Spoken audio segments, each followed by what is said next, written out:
חנוכה שמח, אתם איתנו כאן בערוץ טוב בשידור החי המיוחד שמחבר את הישראלים עם הישראלים שנמצאים בינתיים מעבר לים בלוס אנג'לס. ברוכים הבאים לכולם, אנחנו שמחים שאתם כאן איתנו.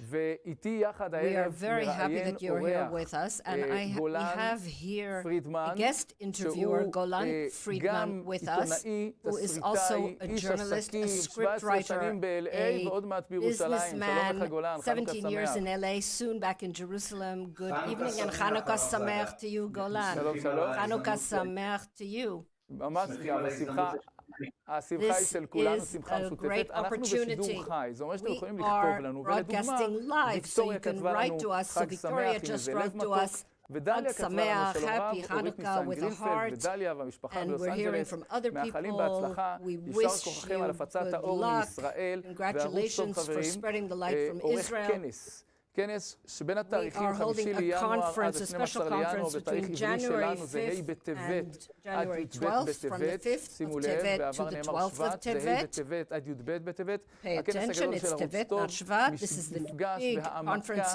בעתיד של עם ישראל, שבו שמפגשים עם האלוף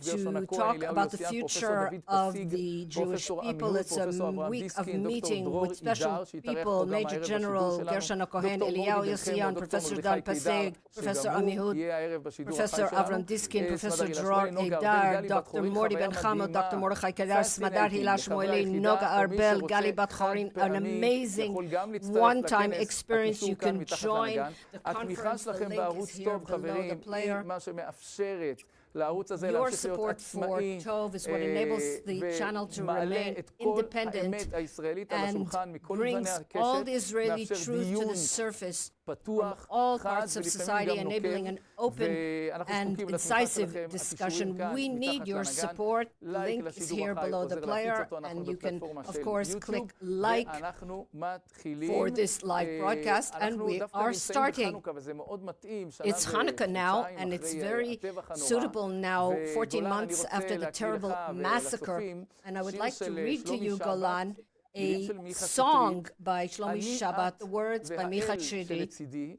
You and me and the God beside me, we will be victorious not because of our strength, but because of the Spirit, the wind blowing in my back, the wind inside me, in my brain, in my soul. Only because of the Spirit. So, of course, we need the army and our warriors are on the front lines. But clearly, the Israeli spirit has proven itself over these past year. And we can now greet our first guest.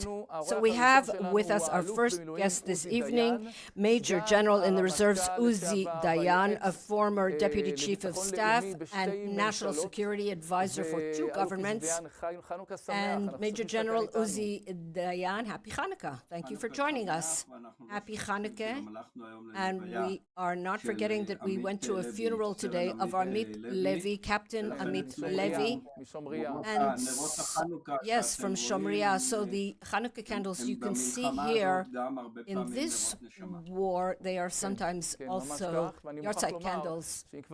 And I would like to say that if we are talking about this point, so the Hashmonaim, the Hasmoneans, we are celebrating the great victory, but they paid with their lives so that we could live. And that is still happening today. Genuine heroes. Major General Uzi Dayan, how did this whole story happen to us? In other words, was the failure just a practical failure? Was it a failure of a security conception? Or was there something about the Israeli spirit? How do you see it? What happened is that we were caught by surprise, and that happened in the Yom Kippur War as well. We like to blame what we call the conception. What was the conception? That we had deterred Hamas enough that they weren't interested in fighting a war. They were interested in building themselves up in Gaza, but they indeed built their force in Gaza. and Israeli intelligence of that time, military intelligence and the Shabak, the Israel security agents, didn't give the warning. And we should bear in mind where the spirit is concerned that it's not just the conception. It is an issue that is called the price of blood in Israel. There were people like me who already said in 2011 that Hamas is not the part of any solution, that it is the problem and it must be eliminated. And then people started saying, what are you talking about? Eliminate, it's in people's minds, it's in how do you fight terror? But they said, pay attention. What do you want us to go back into Gaza? We'll have thousands of casualties and fatalities. That's what will happen, and that's true. And we were deterred from paying the price, and that's when the 7th of October came. And in addition, the defense worked, the defense in security is like a goalkeeper in soccer or hockey. When all these other things have failed, then the responsibility falls on the goalkeeper, on the defense system, and it wasn't working properly.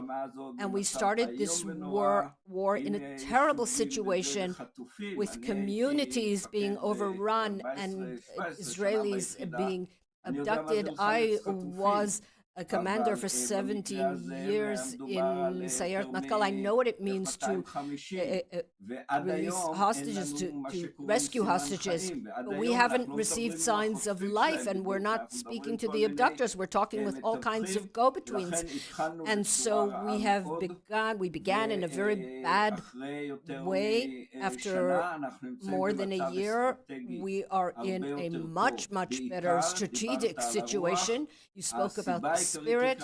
The main reason for that is that the Israeli public, because of October 7th, as well as because of the serving elite of the religious Zionism, the Kippot Srugot, they joined in. And we have an army that's willing to fight. We know that the price will be high, but we will not accept such a situation ever happening again. So we'll go to Gaza and Lebanon and Syria, wherever we need to go.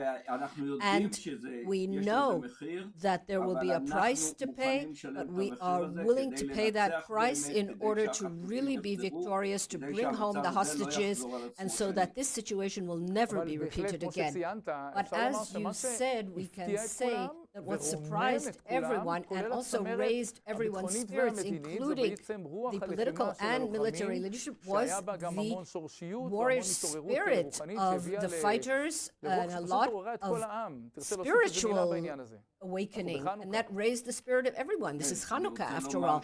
Yes, I like your optimism. I bear in mind that there was refusal before this war, and Israeli society, I've been asked about this many times, what is the strategic asset of Israel? And everyone wanted me to say that this was the tank or something we don't talk about. And I always said, and I'm saying now, our most important strategic asset is the connection among the Jewish people and the cohesion and solidarity of Israeli society. And here there's a lot of work that still needs to be done. Okay, so this is a live broadcast, so we have comments coming in from the audience.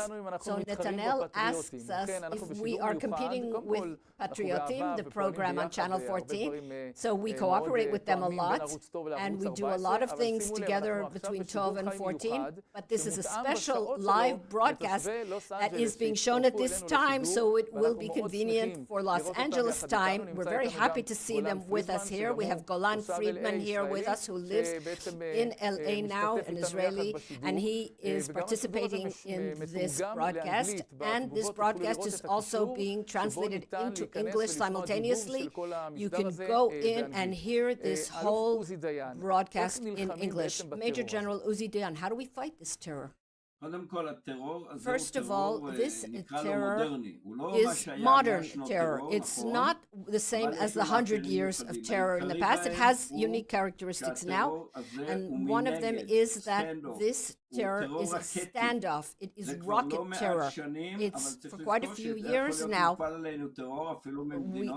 There are terror from countries we don't even have a shared border with, like Yemen, and we're getting terror attacks from there. So it's not enough to have a good line of defense, and to defend ourselves, we need control within enemy territory. And another thing, there is a kind of asymmetry that needs to be understood. We are here to win. We need to defeat Hamas. We need to eliminate Hamas, and I'll explain in a moment how to do that. But for them to win is enough.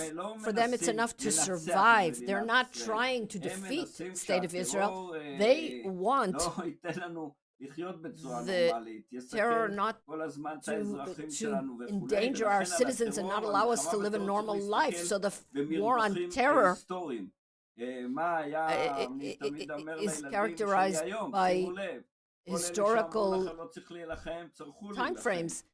All those say we have to fight, we have to do it in a better situation than we did. For example, our parents, what happened in the Yom Kippur War or in the War of Independence. My father was killed in the War of Independence when I was 100 days old, and they did it better than their parents in the Holocaust and in the Second World War.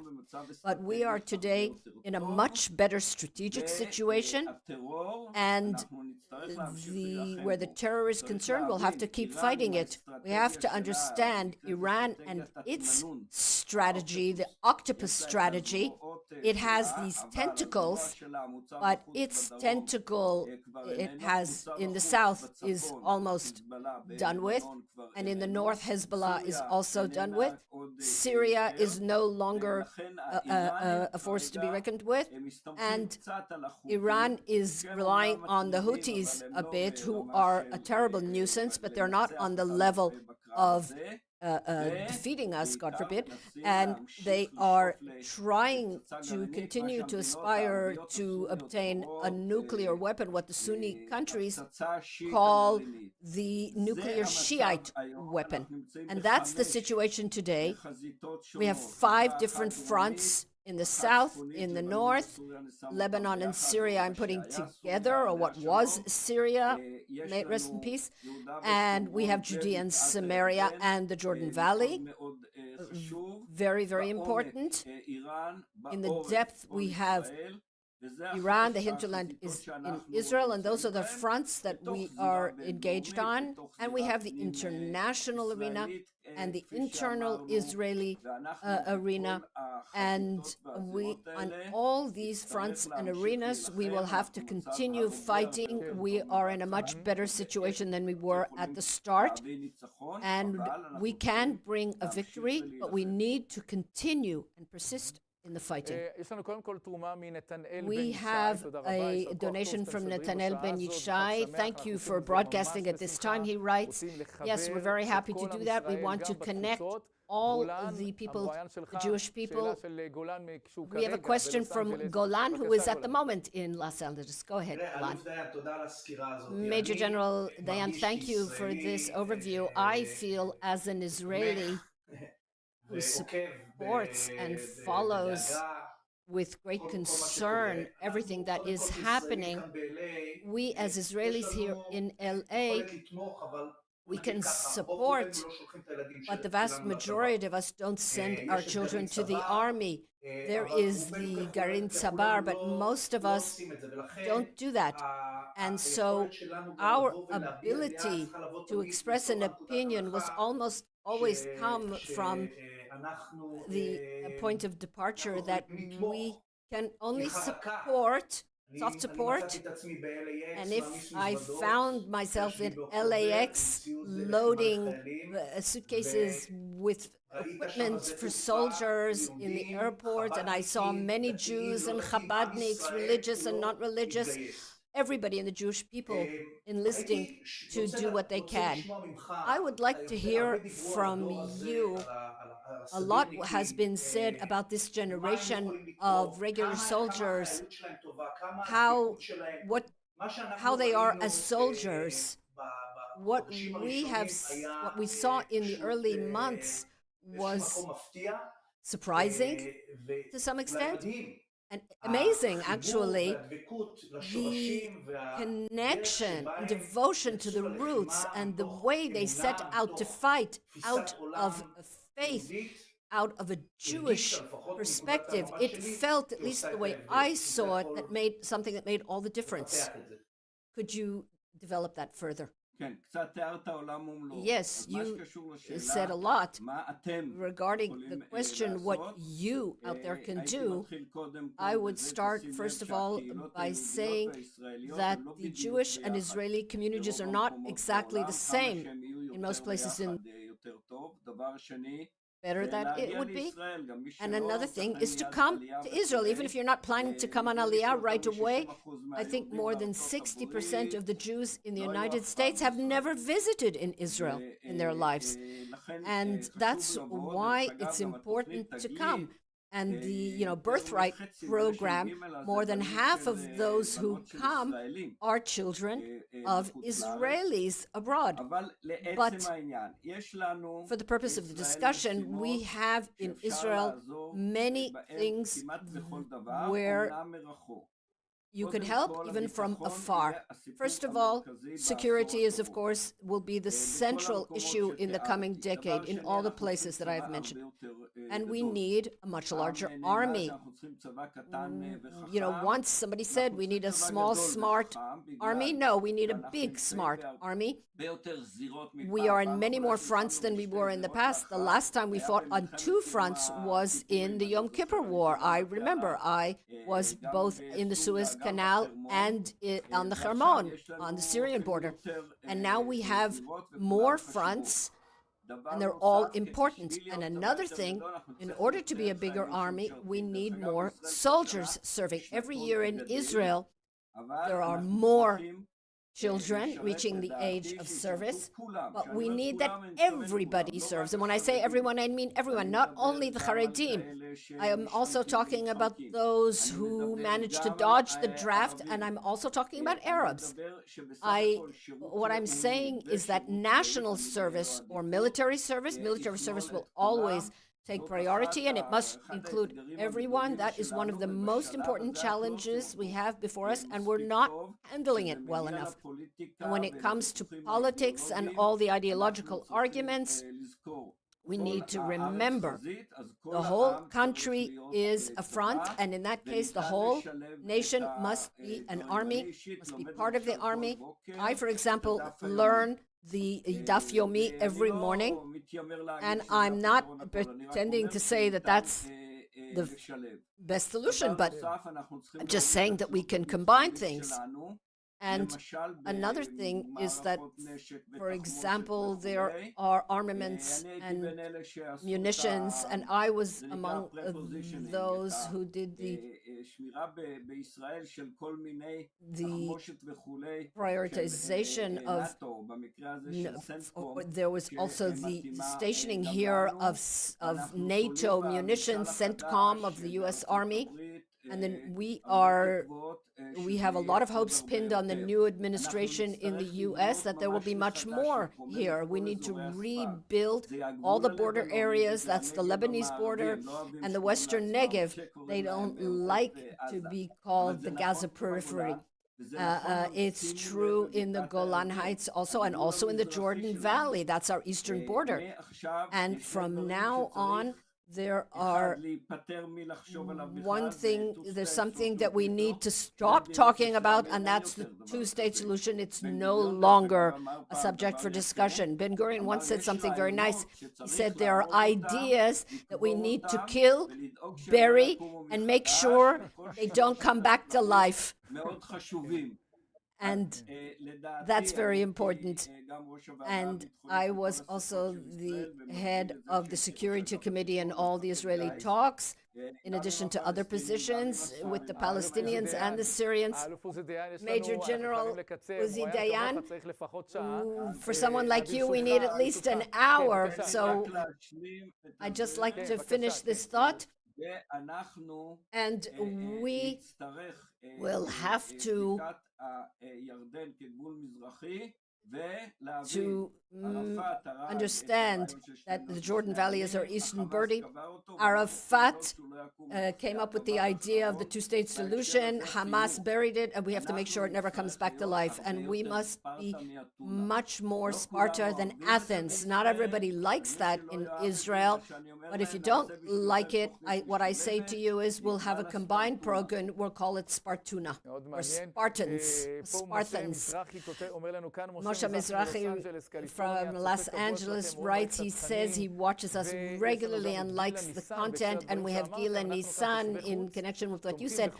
We who live outside Israel support any local administration that supports Israel 100%. I would like to conclude, Major General Uzi Dayan, when you said we have to deal with education, what are you telling us? That we need to emphasize more the Jewish aspect of education, which has been shunted aside in the last few decades? I will answer you by saying something else, and I'll get back to that. I have guard duty tonight in the Jordan Valley with Hashomer HaChadash. That's amazing. I do that once a month. That's amazing, amazing. So I want to explain why I am optimistic. First of all, I would like to tell you that people who aren't very tall like me were always optimistic, because from our height, we always see the glass half full. There are three main reasons. First of all, water. We are the only country in the region, in the Middle East, that has resolved the water problem. 81% of our water is recycled. Energy. After all the years that we were told, that the Arabs were told they have oil and so on, now we're told you found gas in the ocean, so we are independent energetically. And listen to the third thing, the number. In 2048, our population in Israel will be 20 million, from whom 15 million Jews. That's more Jews than there are in the whole world today. And in Israel, you are Jew by default. You don't become something else. But if you come here, we'll reach that number even faster, 15 million even faster. And that's a good reason to be optimistic. And in response to your answer, Rabbi, we will be a more Jewish state, a more democratic state, and a stronger state. Wow, with those very inspiring and encouraging words, Major General Uzi Dayan, Deputy Chief of Staff, in that farm where you're going to do guard duty, I don't know if everybody understands. I don't know, not just the people in Los Angeles, but in Israel. You are volunteering for the organization called Hashomer HaChadash, and you are doing guard duty in a new community. Is that right? Yes. There are these farms, 70 farms in Judea and Samaria. We want to increase the number to 100. They are the ones who safeguard our hold on the land. There are sheep and all kinds of things like that. And that's one of the things I do as a volunteer. We do guard duty on these isolated farms. This is the farm of Tzuriel and Ora, if you'd like to know. Only Tzuriel and Ora, so that they can sleep well at night. So the Deputy Chief of Staff and National Security Advisor is doing guard duty at their farm. So I'm really amazed at you. I think that spirit that you are showing us here with your actions, that is the spirit we need, and that is the spirit of our warriors today. Major General in the Reserves, Uzi Dayan, National Security Advisor to two governments, and Deputy Chief of Staff. Thank you very much, and Amen. Happy Hanukkah. Golan Friedman, I would like to ask you, what did this war do for the Jews, to the Jews in your region in Los Angeles? Did it make them more traditional? And have they started thinking about Aliyah? What do you sense about the Jews in Los Angeles? The answer is absolutely yes. It shocked everyone on some level. The connection of Jews I divided, of course, between Orthodox Jews. They don't need to be reminded of their Judaism. They do it 3 times a day. They live and breathe it. But the vast majority of U.S. Jewry, the larger numbers, are either conservative or reform, and their Judaism is, they may go to the synagogue on Rosh Hashanah or Yom Kippur, 3-day Jews, a tenuous link.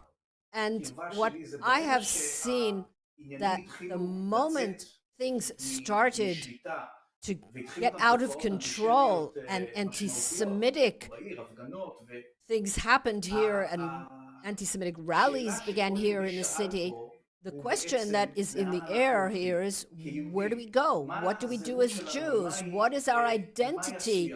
What is it made of?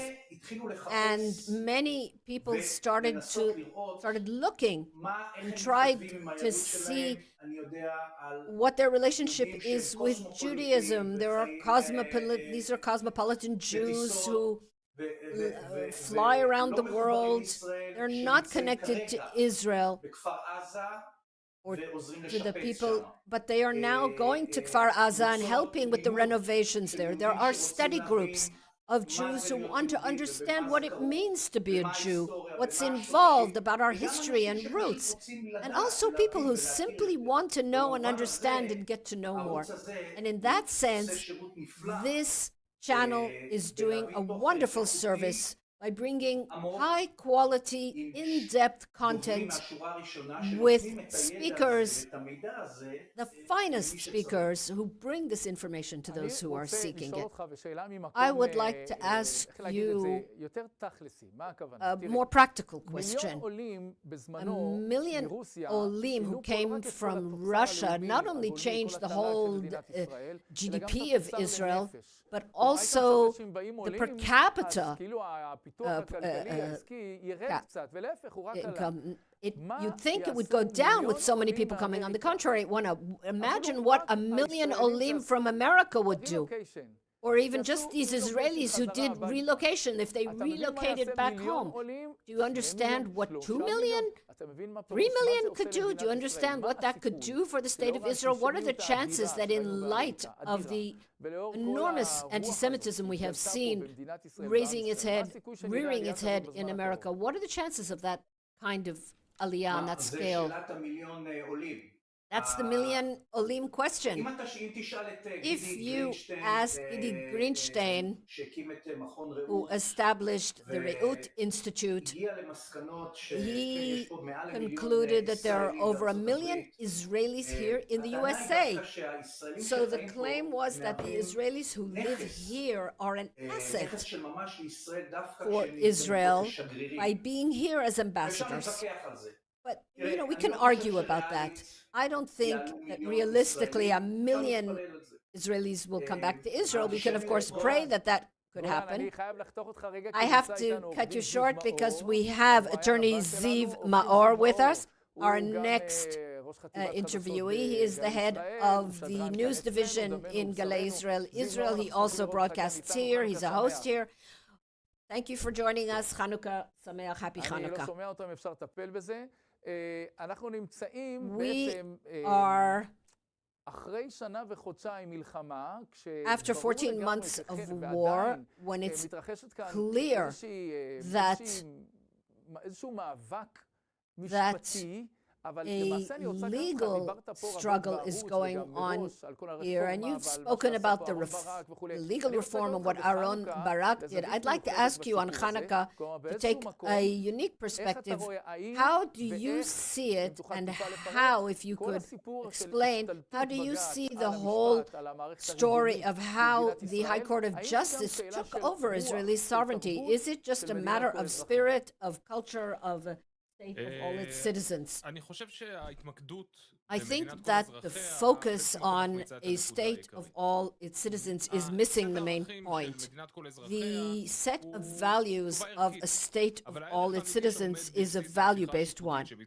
But the judicial revolution that Aaron Barak did was not that he wanted to neutralize the Jewish aspect of the state. He wanted power. He wanted to be the person in power, and that people like him would be in charge, and that the government would not be passed down through elections that represent the population of Israel. And he is a person who knows nothing about Jewish tradition and who has contempt for democracy, and that most of the people in Israel want a Jewish state.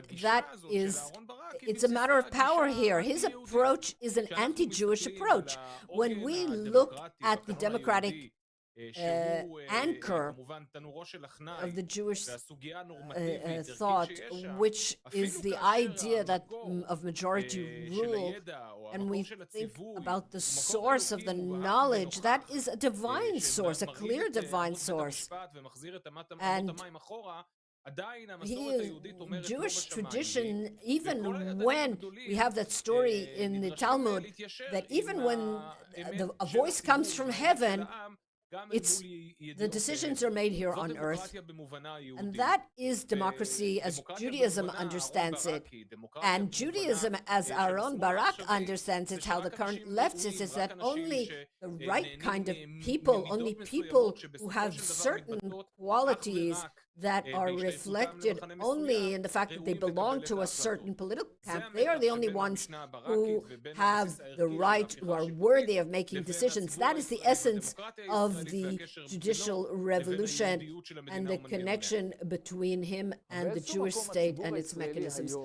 In somewhere the Jewish population today is much more aware of what the results of what judicial decisions that caused the army to go in directions that actually neutralized its alertness, that tied the hands of the soldiers and made them unable to defend themselves. Do you see, as part of the way of looking at the court, the lack of trust in the court, that comes together with the increasing traditional leaning of Israeli society?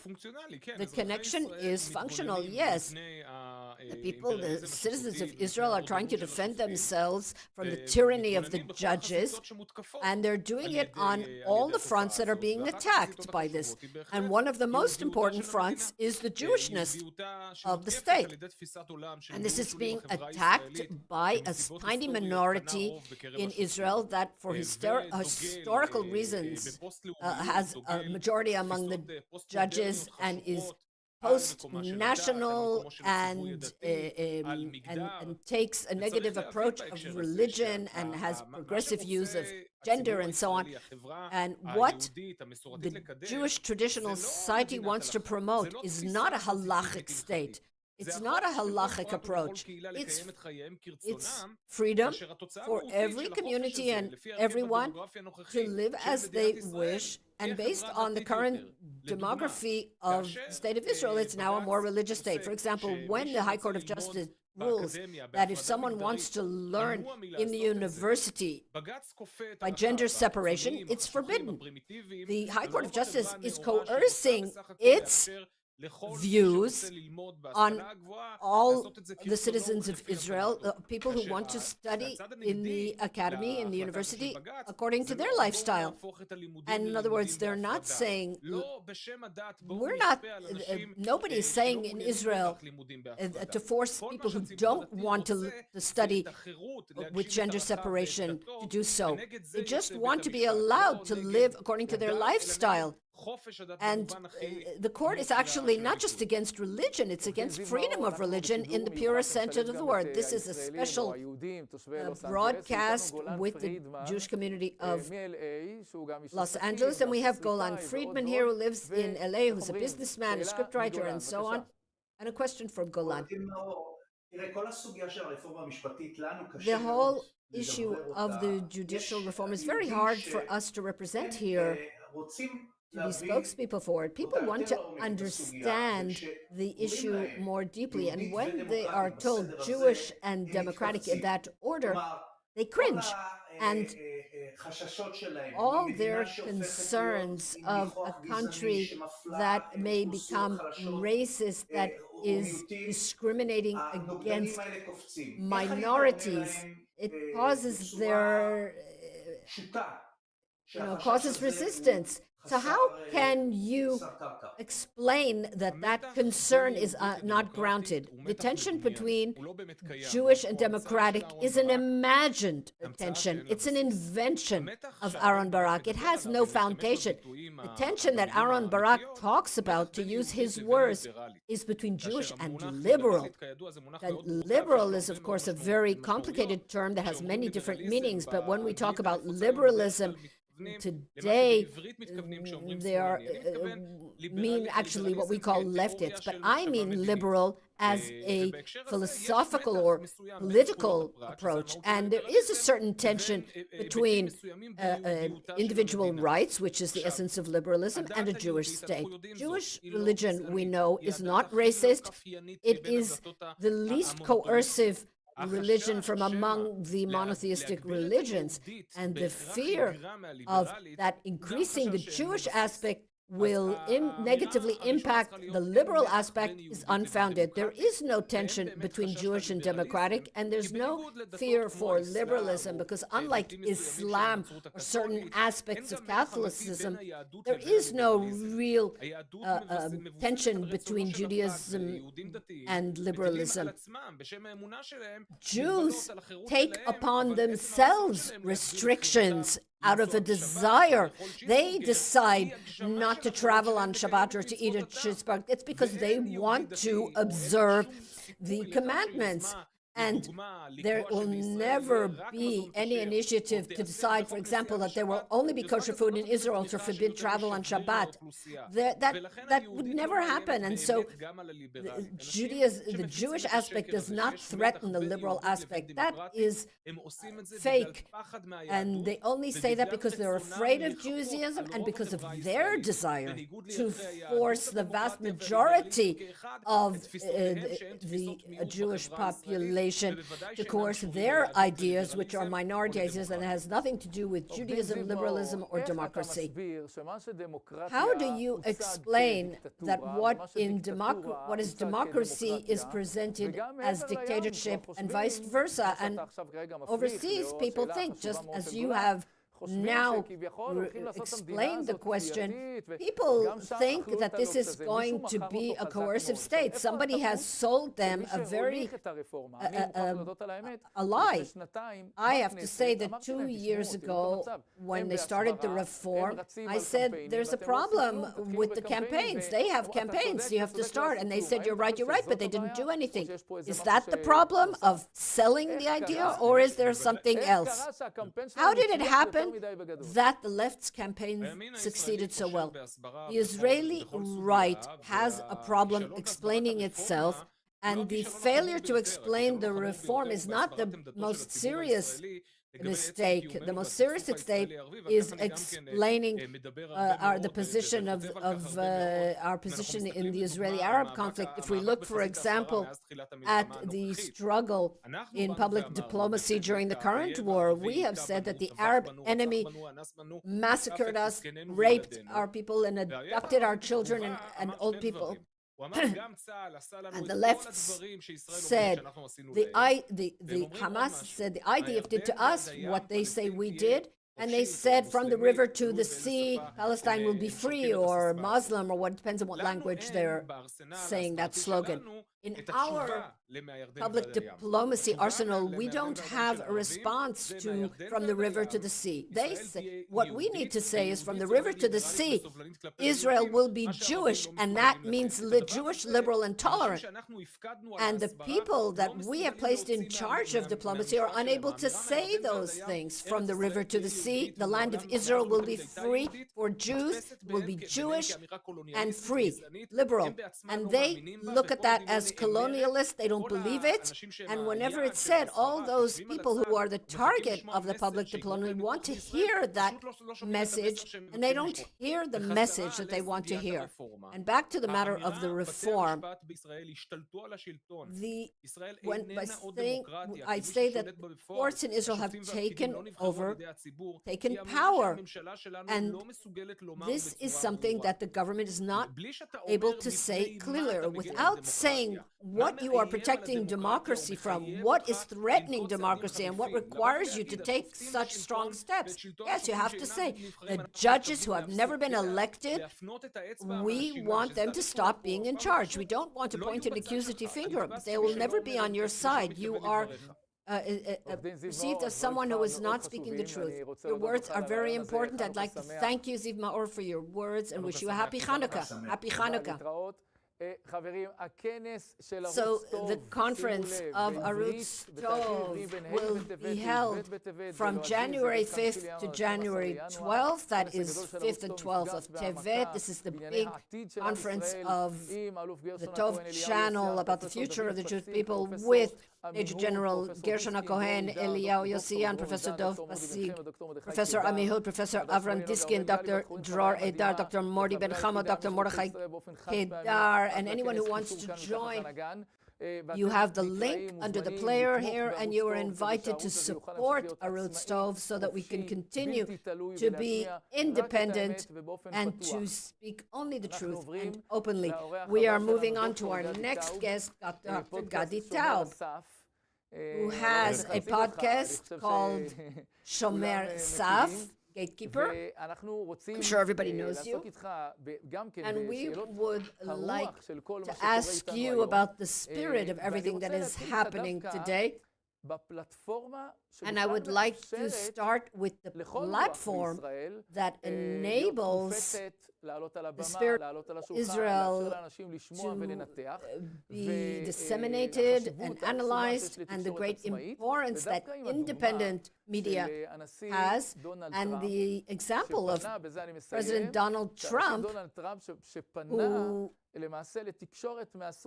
actually went to communication like Arutz Tov, the private podcasts, and all kinds of things that circumvent the mainstream media, the progress media. And I'd like to hear what you have to say about that. I am sure that that is indeed the future. This future is happening right here. I heard you talking to Ziv about the reform. The reform was presented by Yariv Levin in the complete form only on my podcast. He launched it at a press conference in the Knesset for 10 minutes.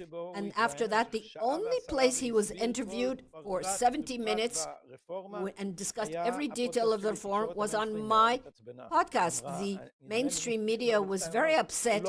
I think on Channel 12 they said, he's not talking to the public. He went to Gadi Taub's podcast. But what they don't understand, those yesterday's channels, you are the ones who are not talking to the public. You are spitting on the public. You are humiliating the public. And most importantly, you're lying to the public. So politicians who want to present their views honestly, I was a journalist. I interviewed him.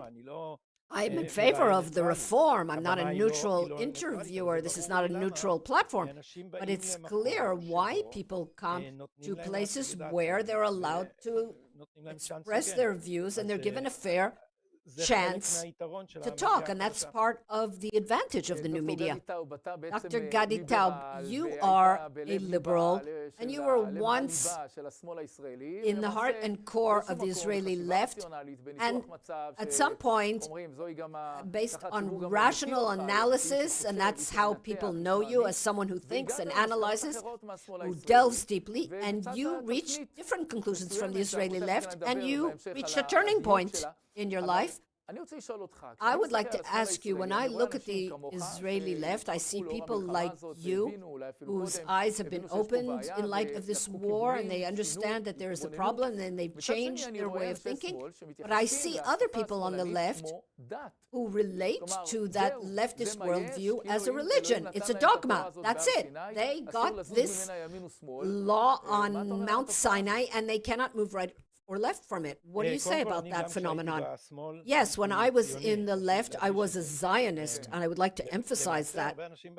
Many people in the right knew me because in the right they also read my book, which criticized the postmodern and post-Zionist left. And I always thought that that was wrong ideologically and morally. I don't think that I changed my values. I was a Zionist. I believed in the importance of tradition. I believed in the strength of Jewish identity, national identity. My mother was in Shomer Tzair, but she delved deeply into Israeli poetry, Alterman, and my father was in Palmach and served the Israeli public in senior economic posts. And after Likud came to power, he worked for Mossad Bialik and published the poetry of Uri Tzvi Greenberg. And for him, that is very important. He was from Mapai, but he considered Uri Tzvi Berg a very, very important cultural icon. I don't feel that I made a huge difference in my values, that the context changed. And the most important part is that the basic idea that the left was based on, that emerged from Zionism, and I don't want to blur that.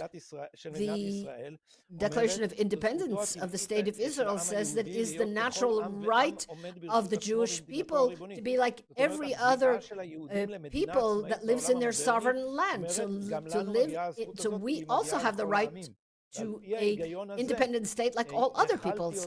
So based on that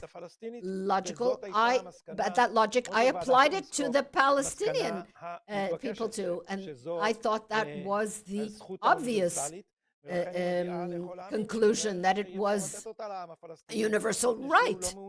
But unfortunately, we can't give that to the Palestinian people, because they don't believe in the universal right of self-determination. They believe in the right of Palestinians to murder Jews. So I changed my views based on the experience, not based on a change in my values. And I would like to emphasize that, like the Declaration of Independence, I always believed that it is the right of the Jewish people, like the right of all other peoples, to self-determination, and that does not contradict what the Declaration of Independence calls the historical right, which is the specific connection between the Jewish people and its homeland. The idea of two states that failed still tempts people because of its internal logic and symmetry. The problem is that it just is not consistent with reality. So many people like me concluded it didn't happen overnight. First, buses blew up, and then I supported the disengagement. And after the Second Lebanon War and the Arab Spring, I realized that there is no chance of sharing this land if we want to continue to live. So first of all, we want to live, and everything else comes afterwards. Dr. Tob, this is a special broadcast this evening, which is with Jews from Los Angeles, and we have an interviewer here from Los Angeles, Golan Friedman. Hi, Gadi. I follow you and I hear your podcasts very often. One of the things that you emphasize is the nationalism or particularism as opposed to universalism. I was at a lecture of Ben Shapiro at UCLA during the war, and I thought that we were going to see pro-Palestinian demonstrations there and progressives. There was no one there. There were 1,000 people and not everyone could get in because the hall was overflowing.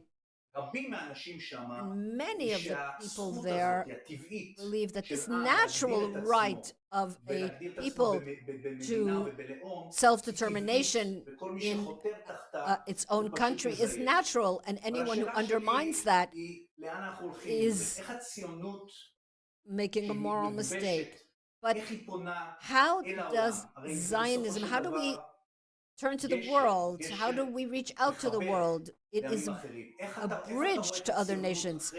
How do you see Zionism after we have gone through this hurdle? What direction are we going in?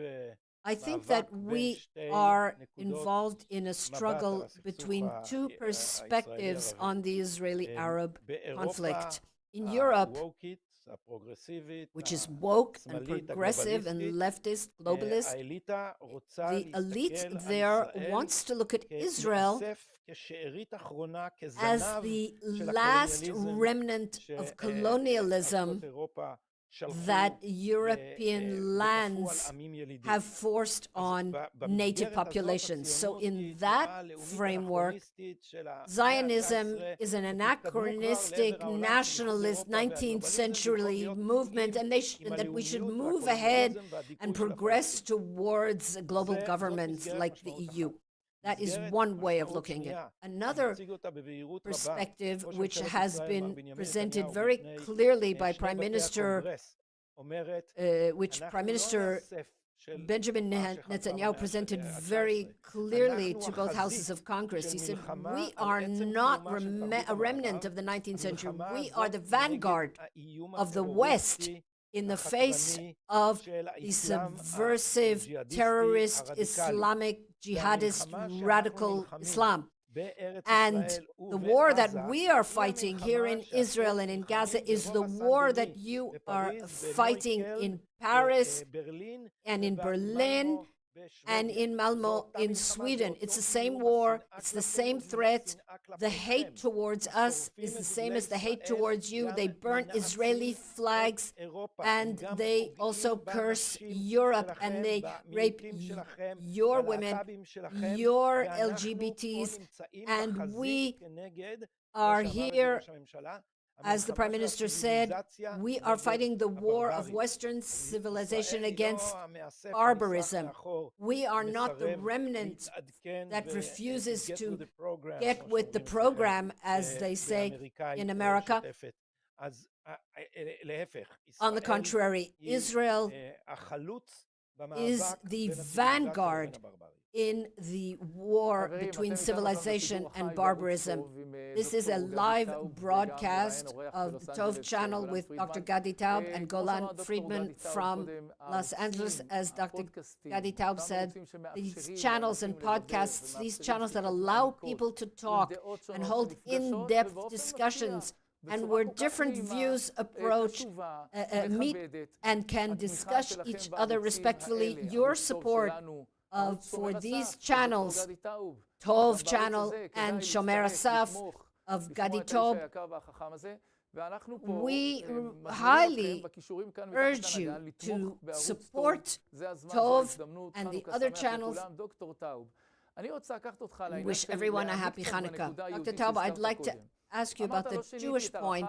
You said I haven't changed my values, that you've always had Jewish values. It's Hanukkah now, and we know that ultimately everything is because of our spirit.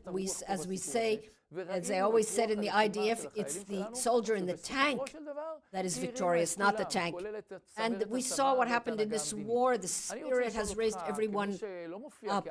And I'd like to ask you that you don't appear as a religious person. I don't like those terms at all. But how do you tell us your Jewish story? How do you live your Jewish identity? Do you study Torah? Do you go to synagogue? Do you combine religious and secular life? I don't want to talk about what happened on Yom Kippur in Tel Aviv and all those disturbances, but how do you relate to, for example, the prayers separated by gender in Tel Aviv? Tell us about your Jewish identity. I am not a believer. And that's why, like Ben-Gurion, for example, I perceive Jewish tradition in national terms. My mother from Shomer HaTzair would take us to Mea Sharim to buy Arba Minim on Sukkot. We always observed this Pesach Seder properly, halachically. If I could go back, I would do what Irit Linor did with her daughter and read the portion of the week, the Parshat Shavua. My mother always blessed the Shabbat candles, but it was always after Shabbat had started. So you have to understand that the approach to Jewish religion for a secular person who does not believe is not hostile. On the contrary, it is respectful, because that is the vessel through which tradition is passed down. And that's why even when I was really in the left, I always took very strong interest in the covenant with religious Zionism, because the shared national foundation is very clear to religious Zionism, and I always thought that there cannot be Zionism that excludes religious Jews. The assumption that Zionism is a revolution of secularism is wrong. Judaism has always been a nationality and a religion, and I don't have to draw a clear line between them like Leibovich and say that if you observe the commandments or not. As someone who grew up alongside Leibovich-style views that say that how can you wear a kippah and go to see a soccer game on Shabbat? Why are you so superficial? I think that is a misunderstanding that has its source in the binary distinction that the Enlightenment movement, the Haskalah movement, created in Europe, which did not exist among the Sephardim and the Adot HaMizrach, where the religion and nationality is one continuum. And I understood this by observing Haredi people who are not Ashkenazim, who are Mizrahim, who are just naturally Zionists, like Rabbi Amsalem of Shas. And I once wrote a novel about the nightlife in Tel Aviv, and I got to know a lot of people in that context, and one of the people was a guard in a bar. His father had been a criminal, and I got to know this person. I went to him on Friday night, and I heard him make kiddush, and he told me about his life. He became a criminal and became a drug addict, and one day I met him in Tel Aviv. We went to eat hummus and in this restaurant, was called the Suri, and we stood in line, and you said, you see this sewer cover here? When I was a drug addict, I would sit here on Friday nights, and there I would, from the window upstairs, I would hear a family making kiddush, and I would say, where am I and where are they? You understand what kiddush is? It's its personal salvation. It reconnects to the circles of belonging and identity. So the question of whether he drives on Shabbat or not is not the cardinal question as I see it. And the fact that for him, he has no doubt about his Jewish identity, and it is not necessarily anchored in faith. So I would say that that person and we have a very similar approach towards our Jewish identity. Very interesting. I wish we could delve in more into this question, to talk about Zionism and Israel and Kiddush, and to put God on the side. That seems a little bit incongruous. But I'm not in the place where you say if you don't keep everything, then it's not worth it. No, not at all. But you're taking God out of the story. I don't know if that's what you're saying. I can send you a video where Ben-Gurion, in his later life, said God did all this for us. But you're saying, I don't believe in God, he's not part of the story. Is that what you're saying? Or you're saying I'm not a religious person? No, I don't believe in God, unfortunately. Unfortunately, I'm sorry to say it. Faith is not a rational thing, and I think it is a very important thing for a person to have, but you can't force it on yourself. And I'm willing to hold the theological argument. Some people look at the world and see the evil, and some people reach conclusions that are difficult that are not consistent with the existence of God. I understand that it's difficult for a believing person to put all these threads together, but I have to say that I have no difficulty. But when you mention Ben Gurion considered the Torah the deed and title of the Jewish people to the land of Israel without believing in the divine promise. Gadi Taub, I have to tell you, I wish we could continue for a whole hour now. You are amazingly interesting, and I would be very happy to meet again. And Rabbi Judah Alevi in the Kuzari discusses the philosophy of science, and he proves faith rationally. I would like to ask you, just let me finish, if I may, this point by saying that for me, too, the Torah is the title and deed to the land of Israel, because it is our historic right, because that is the story of the history of the Jewish people and the foundational myths of the Jewish people, and therefore, even someone who does not believe in God, for him or her, the Torah is nevertheless the foundation of our existence. So I just like to say, I do consider you a believer, but I will conclude. I'm glad that you're smiling. We really have to meet again. What would you say to me if I said to you, you're not really a believer? Okay, great. Okay, so let's hold that discussion. They're telling us that we have a timetable. It's such a fascinating discussion. I wish we could carry on.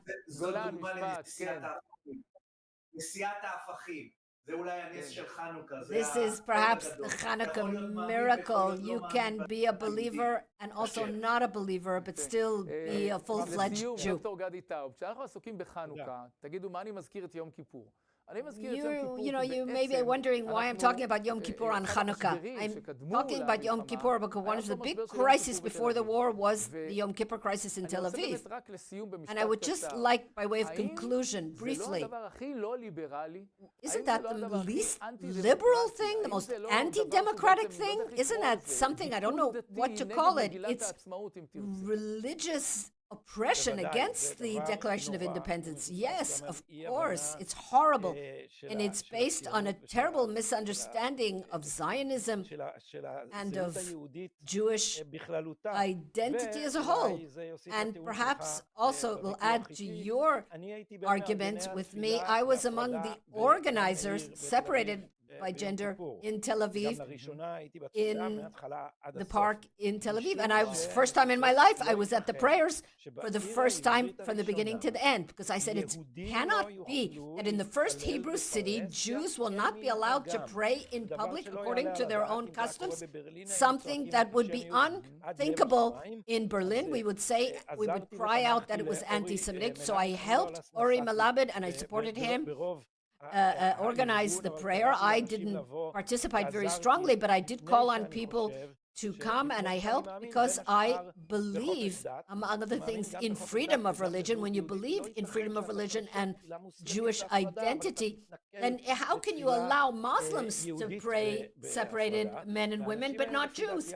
And these people, these Kaplanists, as we call them, they made the second fatal mistake after their refusal to serve, and the third they're doing with their cynical exploitation of the hostages to topple the government at the expense of the hostages with a campaign that is harming the cause of returning the hostages. That's a third fatal mistake, and we will never forgive them for what they are doing. And I call upon others also not to forgive them for these terrible, terrible things that they are doing and that they have done and that are harming Israeli solidarity. Dr. Gadi Taub, it has been a privilege to interview you. Thank you for your words. Hanukkah Sameach. Happy Hanukkah. Happy Hanukkah. We are carrying on with our live broadcast. Arutz Tov is a very good channel. Tov means good. And in order to continue, we need your support. There's a link here under the player where you can support. And don't forget the conference that will be held between January 5th and 12th, our big conference with a long list of wonderful participants. Those who are members of the Yechida, of the unit, will get the list, but if you're not a member, there's a link here under the player. We're going on to our next guest, Dr. Mor Altshuler.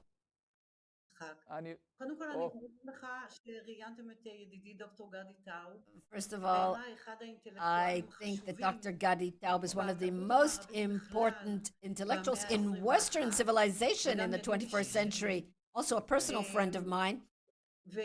And I really admire him for the path he is taking and for his clear thought, although he has all kinds of complicated terms, which I don't always know what he's referring to, but in my primitive heart, there is room to admire and appreciate him. Dr. Mor Altshuler, you are a historian, right? I wanted to ask you, do you see any similarities between the Maccabees and the warriors today? Before that, I would nevertheless like to relate to the previous discussion with Gadi. When you started to get into matters of faith, I believe with all my heart in God, but I do not lead a religious life. I lead a traditional life, but I wrote a book about Rabbi Yosef Karo, the great halachic authority. And so Haredi religious people say, we don't understand you, just like you didn't understand Gadi. I did understand him, and I understand you too.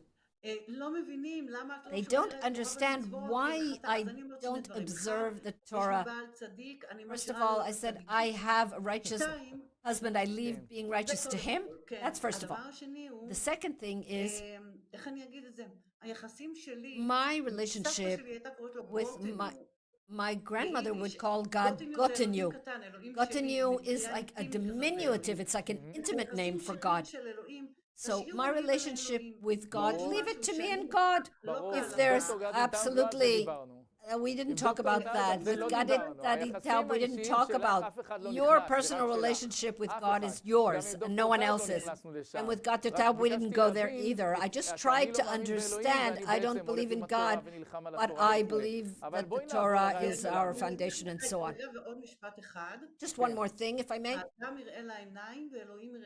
You know, it says that people look in the eyes and God sees to the heart. That's why I said I believe in God. So you are historian. Do you see any parallel between the Maccabees and today's idea of warriors? Of course I do. Because I'm also a scholar of literature, I'd like to read a few words from a poem by Shaul Chernyakhovsky written 101 years ago. Everyone knows the poem. They say there is a land. Naomi Shemer composed a wonderful tune. But he wrote 101 years ago, Chernyakhovsky, filled with despair that there are not enough pioneers coming to Israel. The whole Zionist endeavor will not succeed. He wrote the poem in Berlin, by the way, with out of despair.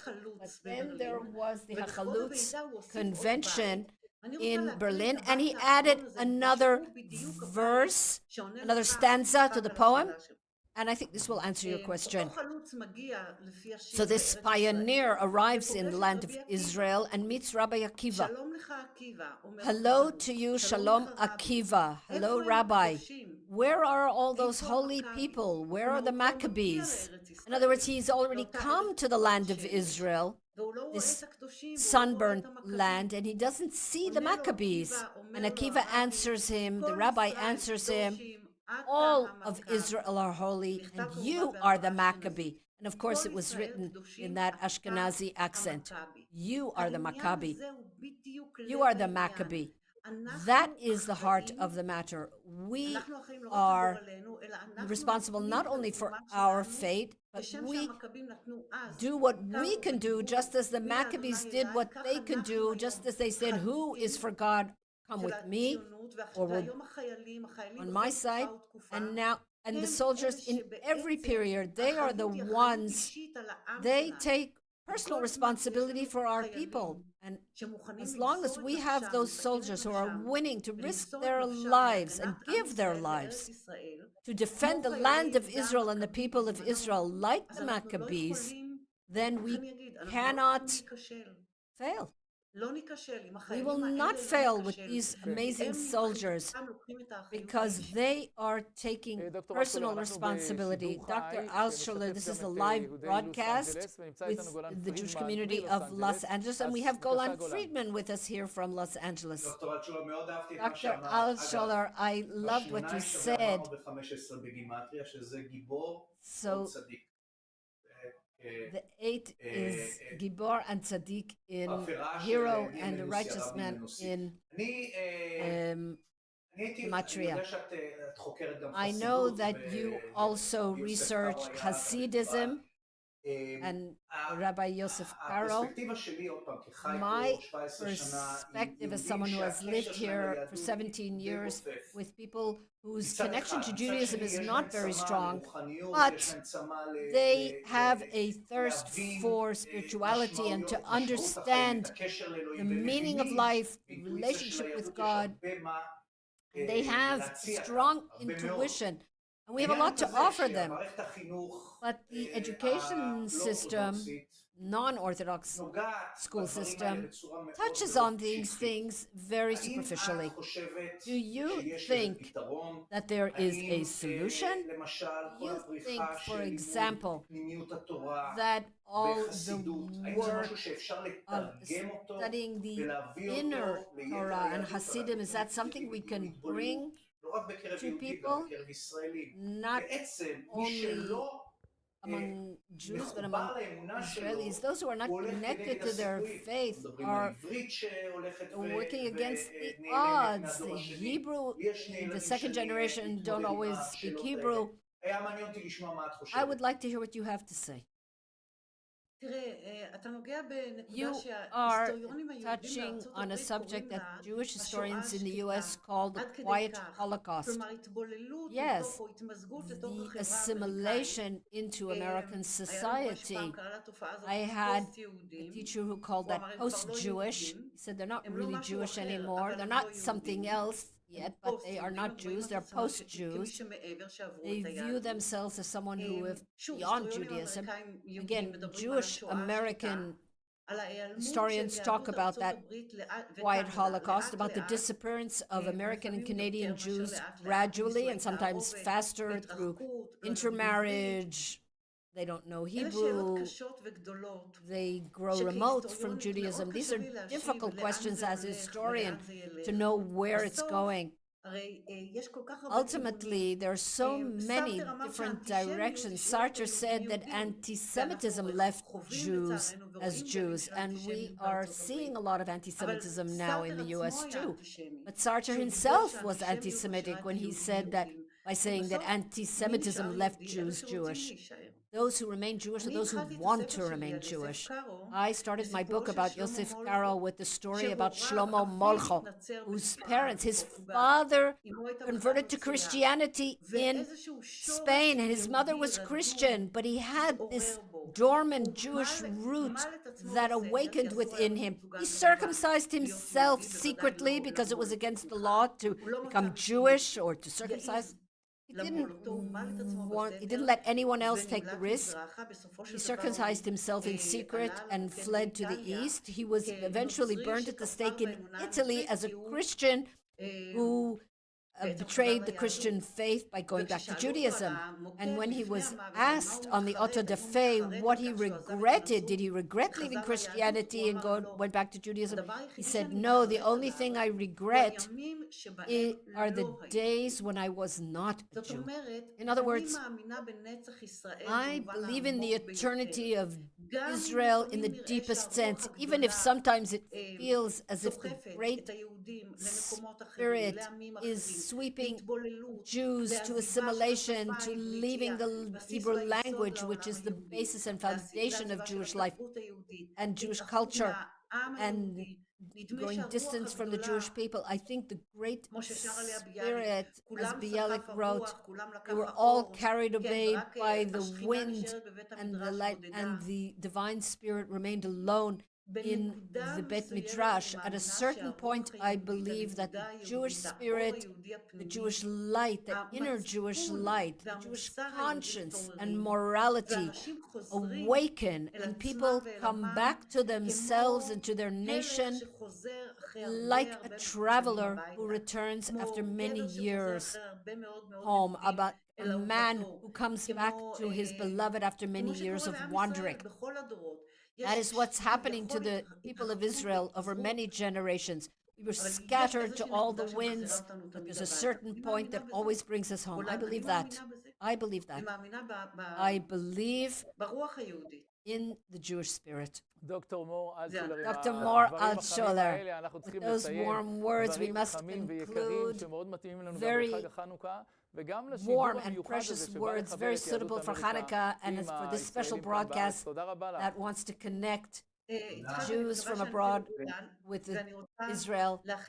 I would like to wish us all a very happy Hanukkah, and that our hostages come home and our soldiers come home. Today we lost a soldier who was killed. It's heartbreaking. So may our soldiers come home, and may our hostages come home safe and sound, and total victory. And the Gemara tells us to have a good life for peace, not to peace. And shalom. We will continue with our broadcast. You can click to support Tov. We have our next guest, Dr. Dror Edar, former ambassador of Israel to Italy and a columnist. We're very happy to see you here with us. Shalom, happy Hanukkah, good evening. And you are a Kohen. This is a holiday of the priests, of the Kohanim. I'll ask you about your area of expertise. You were an ambassador, you know world Jewry. I'm sure you know what is happening around the world in terms of anti-Semitism. There are many places in Israel that look at Israel very negatively. Do you think that Israel needs to do something different where anti-Semitism is concerned, or is it a lost cause? And also, do you think that during President Trump's term, anti-Semitism may go down and the situation improves? That's a very big question. I'm not alone. We have been contending with this riddle of anti-Semitism since the dawn of our existence. Just 2 weeks ago, we read about our third patriarch, Jacob, who went into exile and lived for 20 years in the home of Lavan, who cheated him, although he contributed to Lavan's financial well-being. He became an empire thanks to Jacob, but when Jacob started to make a little money on his own after many, many years, 20 years of working, he heard the sons of Lavan saying, it's not his, he took it from our father. In Italy, I can tell you, Dr. Moshe Barashir, the president of the Academy for the Hebrew Language, did his MA in 1968 in Italy on Semitic languages, and he said that only in Italy there are 1,000 places with Jewish traces. Why? Because that's the formula. The formula is Jews come somewhere because the duke or the estate owner wants to succeed financially, so he brings a few Jewish families, and then afterwards they work hard and improve the area financially and in many other ways. And the son may continue to give those Jews the rights that their father gave, but the grandson won't. And the Jews roam from one place to another. In Italy alone, 1,000 different places and many other places in the world. I would like to try to understand what is anti-Semitism. We are... Yesterday was Christmas, a holiday when billions of believers celebrate the birthday of a Jew who was born as a Jew and died as a Jew.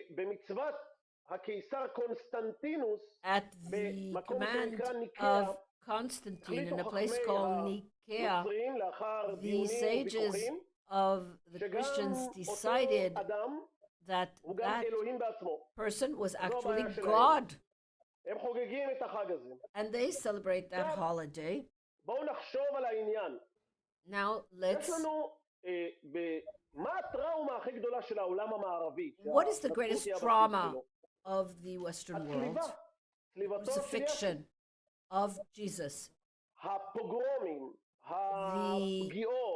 The pogroms, the attacks, the riots, up until the Holocaust, their significance in psychotheological terms is, when a person is in post-trauma, they try to go back to the point when the trauma was created to resolve it. It's kind of an endless cycle that you cannot escape from.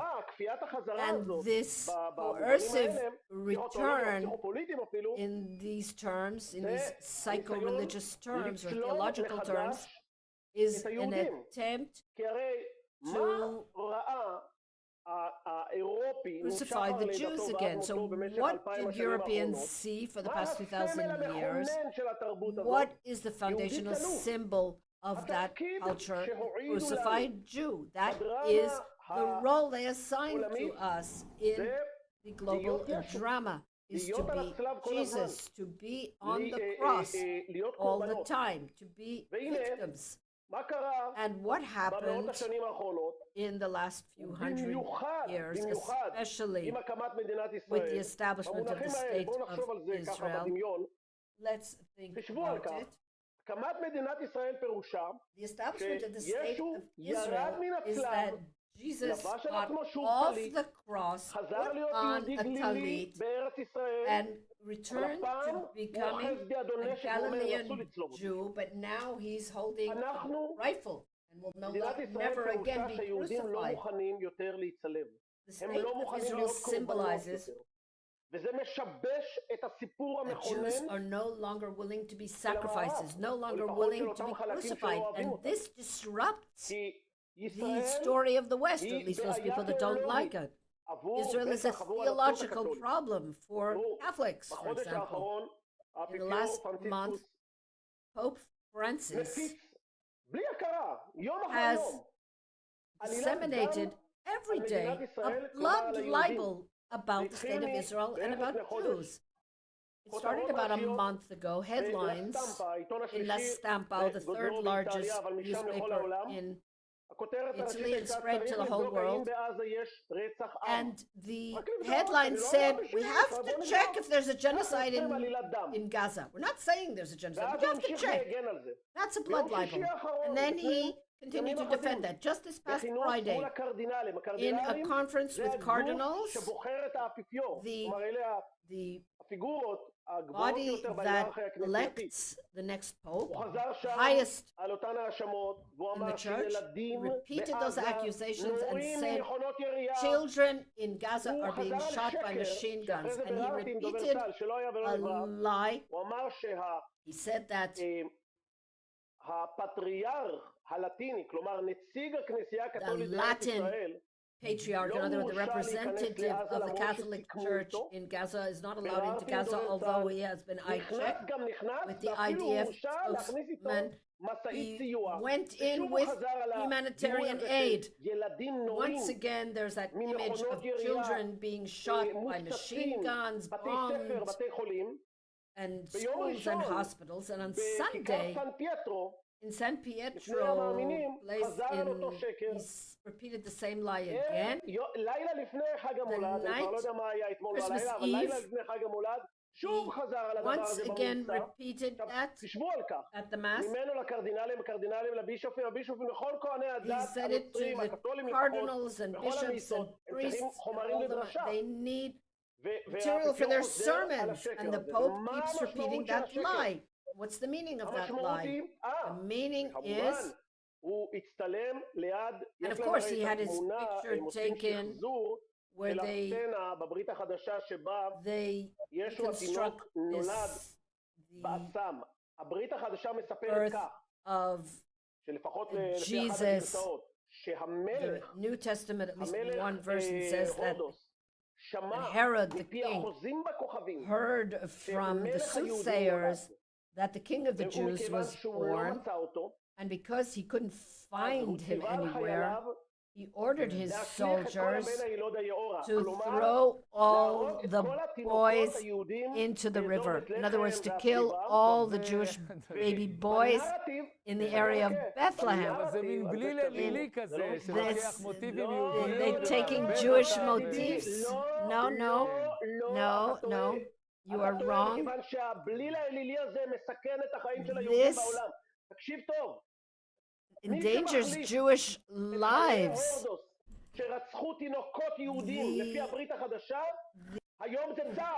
Herod's soldiers today are the bombs of the Israeli Air Force.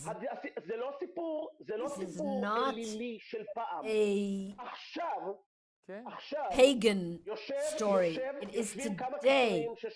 There are people, extremists, who hear these lies. And you know, there are still people today who believe that Jews use Christian blood, the blood of Christian babies, to bake matzot. And we hear these blood libels against us. This leads to actual attacks against Jews. So we must not remain silent in the face of these lies. The whole world, the whole Jewish world, especially the rabbis, must speak up and say, haven't you had enough?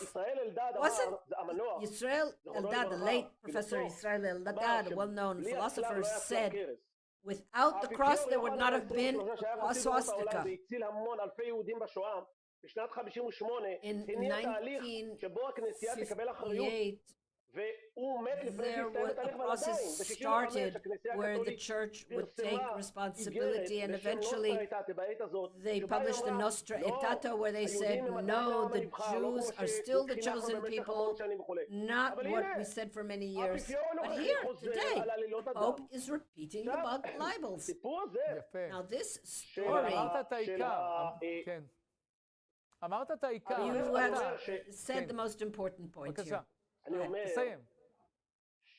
אני אומר שכשאנחנו רוצים להבין תופעות שהן גדולות מהכאן ועכשיו, אנחנו נדרשים למה שנקרא במישור, נקרא לו הפסיכו-היסטוריה, כלומר לבחון את ההיסטוריה בכלים פסיכו-אנליטיים, כאילו לשים אותה, examine history using psycho-historical tools to understand the psychology and see that we're not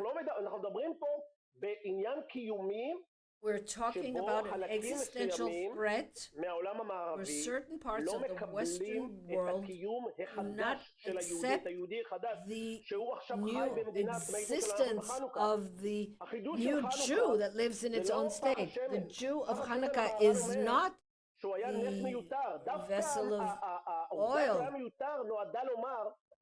This miracle was not needed. The most important event of Hanukkah was the victory in the war. When the word history entered our lexicon,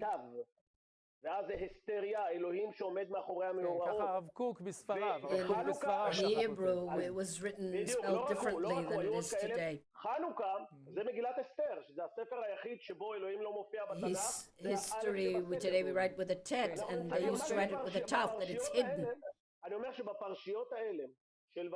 And in these portions of the week that talk about Joseph, Vayeshev, and so on, the book of Genesis, which is the foundational book, teaches us to read the news at least on two levels. On the news level, the brothers sell their brother into slavery, and the father mourns, and the family of Jacob is deeply affected negatively. And Abraham was told at the covenant of the pieces that the people of Israel would be exiled for many years, and that eventually they would return to him. This is the historical formula that says you will go out into exile. It happened a number of times, but ultimately, after a tortuous path, you will return home. And that's what also prompts the brothers. They think they've gotten rid of Joseph after they throw him into the pit, but they eventually fulfill his dreams and are reunited in Egypt and become a nation and receive their constitution at Mount Sinai, the Torah, and those, you ask what to do about anti-Semitism. This is the story we have to tell around the world. That's what I did as an ambassador. I said in the Italian Senate that you support Israel, that you are not only supporting Israel because Israel helps Italy in terms of cyber, energy, water, whatever, but you support us first and foremost because Israel is the front line that is defending Western civilization. And that is why the enemies of the West attack us. Why? Because they believe, and they're right, that if we, God forbid, fall, then that will be the end of the West as a whole. That's why Italy supports us. And when I finished talking, 3 senators approached me and said, Mr. Ambassador, we usually support Israel. Now we understand why we support Israel.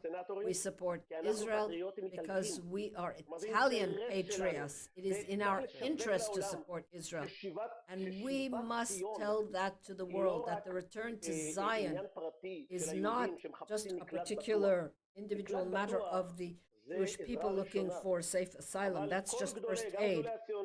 But all the luminaries of Zionism and of Judaism over the generations always said that safe asylum is just a first step.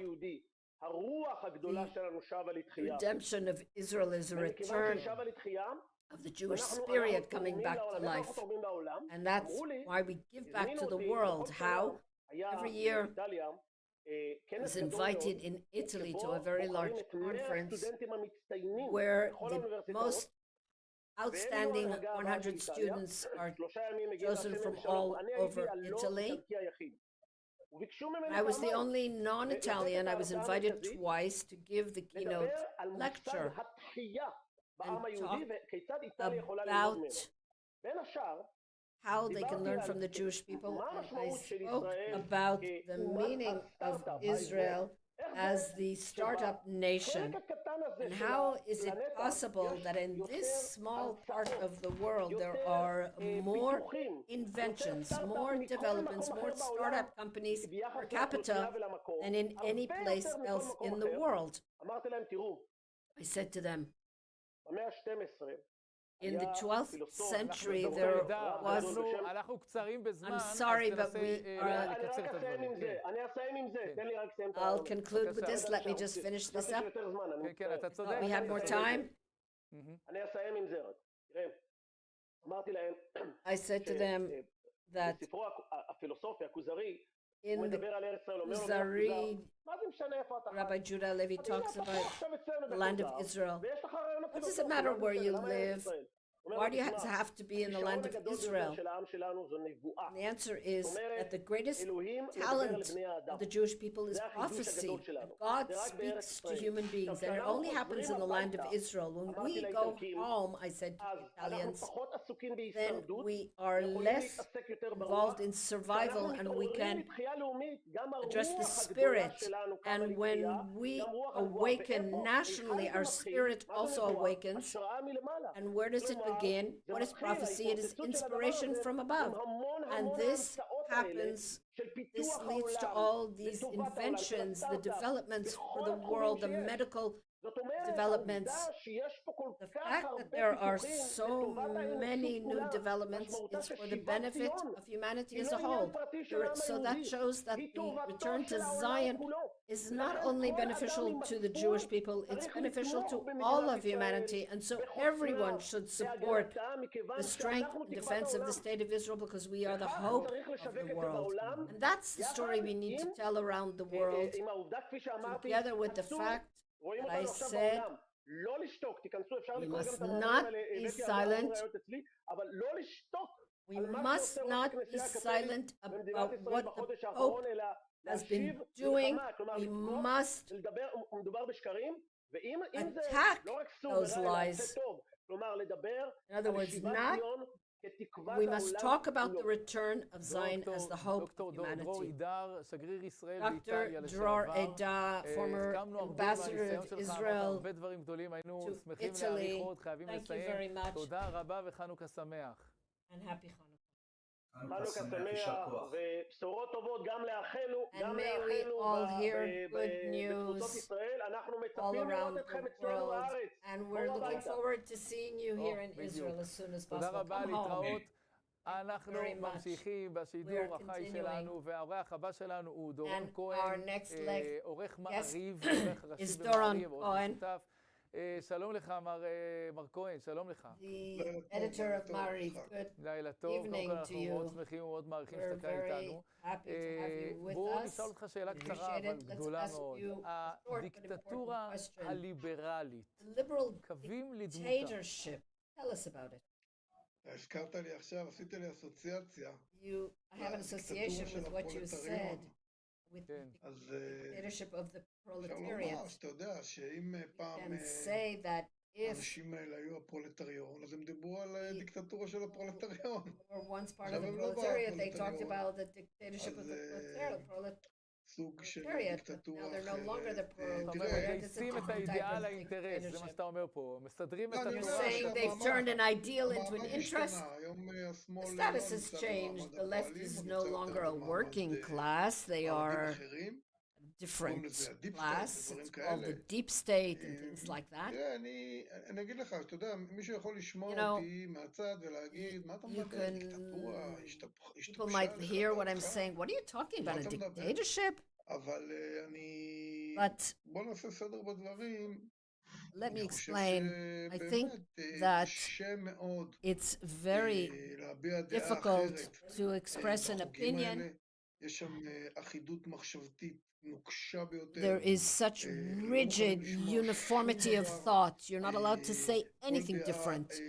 any other opinion, any opinion that slightly diverges from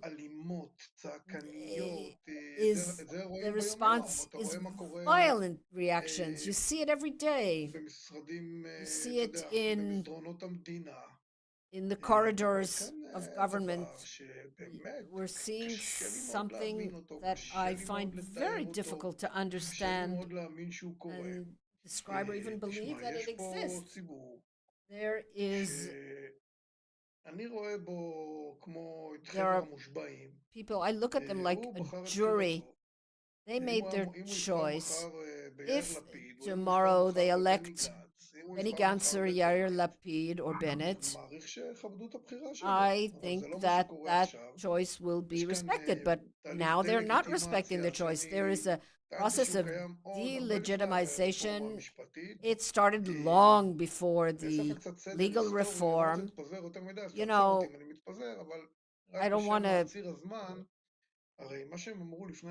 Let's look at the timeline. Before the election in 2022, they said that Netanyahu would win 60. If he won 61 mandates, it wouldn't be enough for them. They wouldn't respect it. They were sure that he couldn't get more than 61 seats in the Knesset. You can see what Ehud Barak wrote on Twitter. That's what they wrote.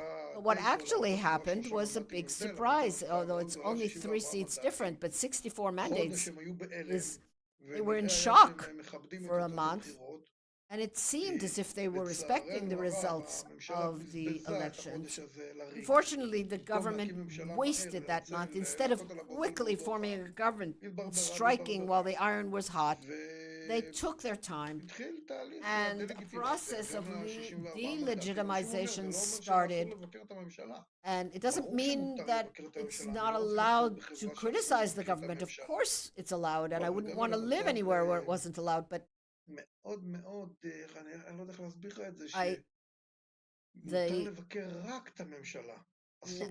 now you're only allowed to criticize the government. You're not allowed to criticize any other arm of the government, not the commanders of the army, not of the judiciary. You're not allowed to criticize.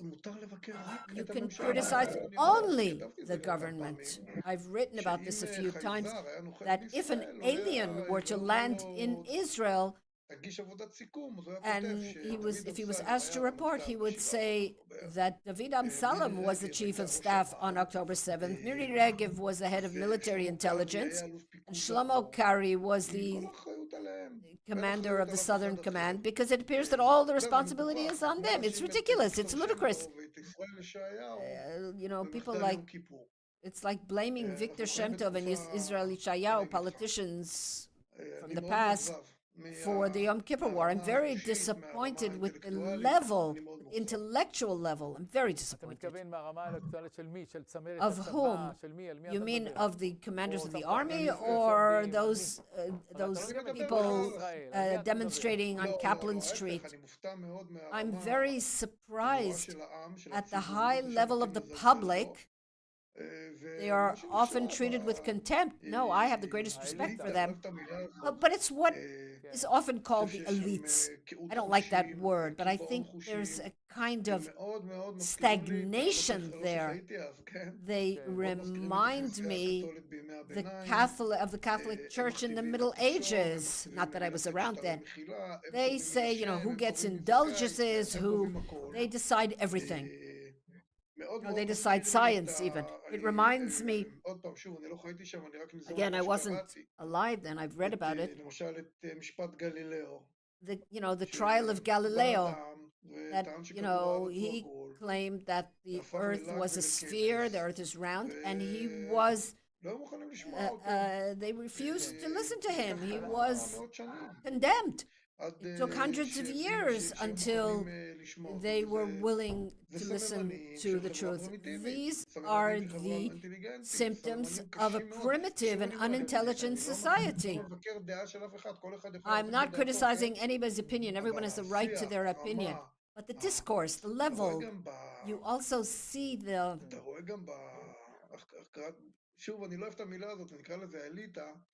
I don't like the word, but I'll call them the elite.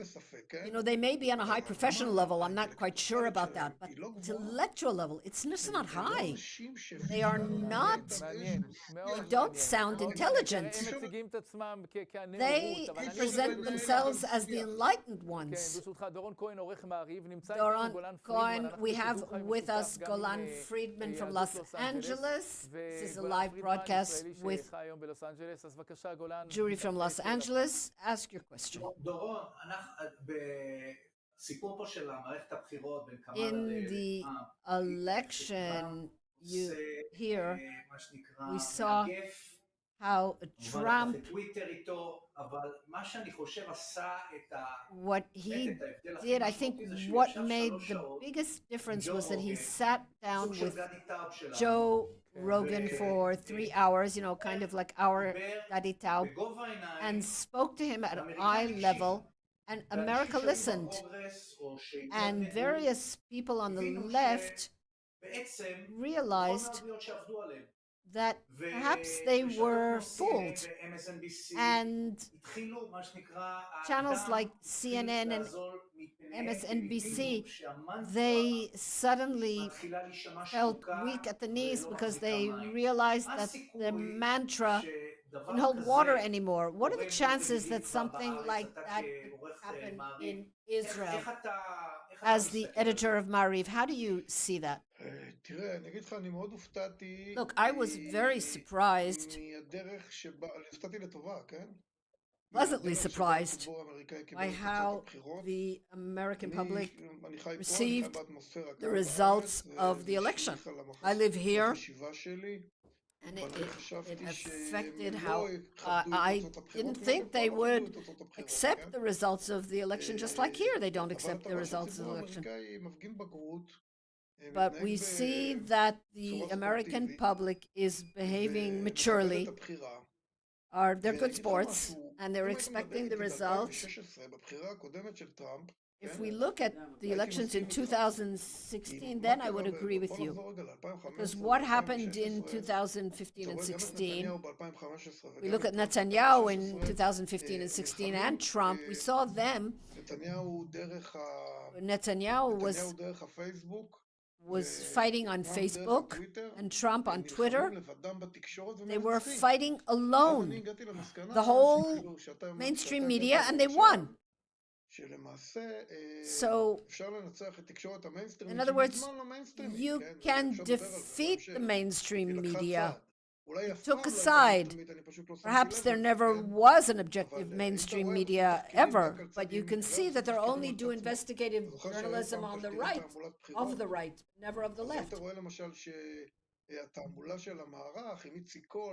You could go back in time and see all the, in the past, there would be investigations of each side of the other side. But what happened in 2020 surprised me very much.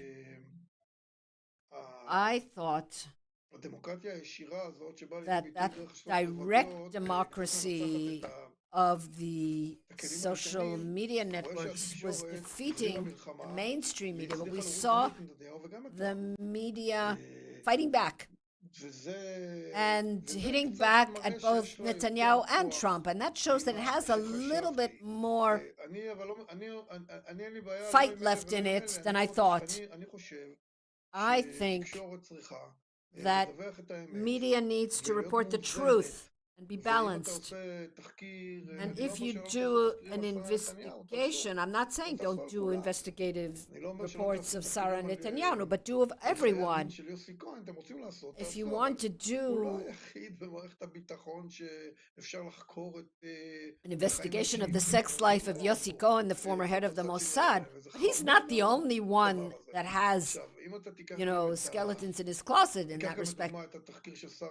Take, for example, that report on Sarah Netanyahu last week. There's another problem with it. It reminds me of the rulings of the court in Hague. If you look at the rulings of the court in Hague, what do you see? You would think that Israel is this terrible country that one day got up and it decided to murder Palestinian children. Why? Because it felt like it. שבא לו, הוא קם בבוקר ובא לו להפציץ בעזה, בא לו להרוג עם פלסטינים, זה מה שחושב אדם שלא בקיא וזה. ואני חושב שמה שהתקשורת, למשל בתחקיר האחרון של עובדה על שר נתניהו, יבוא האדם הפשוט שטעות בענייניו, הוא לא נכנס לעומק, כן? כמו שאתה אוכל נקניק, אתה לא בודק במיקרוסקופ מה יש לך בנקניק, אתה אוכל, כן? אתה לא יושב בארוחת הערב בבית עם מיקרוסקופ ובודק ממה זה. אז בא האדם הזה, והם מצליחים להסתיר ממנו את העניין שזה כמו באג, זה כאילו, זה נטול הקשר. זאת אומרת, כאילו שרה נתניהו היא סתם אישה מטורפת שקמה בבוקר ומחליטה להשתגע ולהתנפל על משפחות ולעשות ככה. איפה ההקשר? ההקשר הוא שהיא אישה מותקפת, שתוקפים אותה כמו שלא תקפו אף אישה, אז היא מתגוננת. אז אתה יכול לבקר אותה כמובן, ואתה יכול לעשות עליה תחקירים, אני בחיים לא אגיד לבן אדם לא לעשות תחקיר ולא לבקר. אבל אתה מנטרל את ההקשר, אתה מוציא אותה כאיזה מישהי שקמה בבוקר, ומחליטה להתעלל באנשים ובמשפחות, כאילו כמו ישראל, שקמה בבוקר, ומחליטה סתם. אז זה העניין.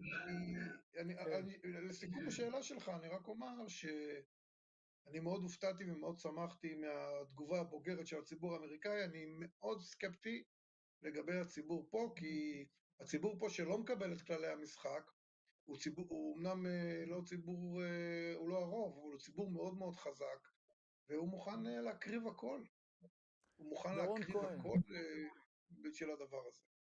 דורון כהן, עורך ראשי מעריב, ואני ככה לסיום רוצה לקחת אותך רגע לנקודה האישית שלך. אתה בעצם באיזשהו מקום, אפשר להציג אותך כעיתונאי שחצה את הקווים או מתפכח וכן הלאה. והשאלה היא, מה הייתה נקודת המהפך שלך? איפה אתה החלטת, אני לא רוצה להיות בתקשורת הזאת, אני רוצה להיות בתקשורת יותר אמיתית? אני אגיד לך את האמת, אני לא חושב שחציתי את הקווים. אני ממש לא חושב שחציתי את הקווים, כי אם נגיד רבין ופרץ וברק הלכו על אוסלו. כן. אם זה היה מצליח, אז הייתי תומך באוסלו, אבל זה לא הצליח. מה אתה רוצה, שאני אתמוך במשהו שלא הצליח? אז אני לא חושב שחציתי את הקווים, אבל אם אתה שואל מה גרם לי, כאילו... תראה, מי שאומר שחציתי את הקווים, אני חושב שהוא קצת יש לו בעיה בזה, אבל כדי לענות על השאלה שלך, זה מה ששבר אותי... בוא נאמר את זה אחרת, אני רוצה רגע, דורון, אני רוצה רגע למקד את זה. אני רוצה למקד, יש כאלה היום שמתנהגים עם הדעות שפעם אולי תמכת בהם, כאילו זה איזה דת. אסור לדבר אחרת, חייבים להמשיך לדבר על שתי מדינות לשני עמים, על מסירת שטחים, על הערבים בתור לא הבנו אותם. כן, בבקשה. זה כל הסיפור, הקטע הדתי המשיחי שלהם זה מדינה פלסטינית. וברגע